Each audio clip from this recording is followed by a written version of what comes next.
Raya tahun ni, korang nak tukar phone baru tak? Sebab dekat All Gadget kita nak bagi korang duit raya RM688.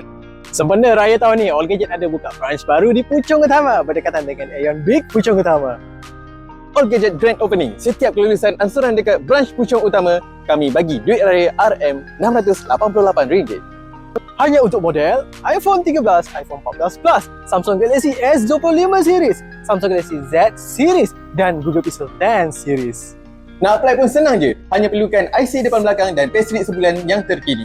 Tak perlu penjamin dan tanpa deposit. Kelulusan secepat 24 jam. Korang apply dulu, dah lulus, korang terus dapat phone tambah duit raya RM688. Lepas tu baru bayar. Apa macam? Cun tak? Kalau korang yang duduk jauh tu, korang jangan risau. Sebab kita orang dekat sini, kita ada bagi free postage termasuk Sabah dan Sarawak. All Gadget adalah ansuran yang trusted. Sebulan, ratusan customer yang lulus dengan kami.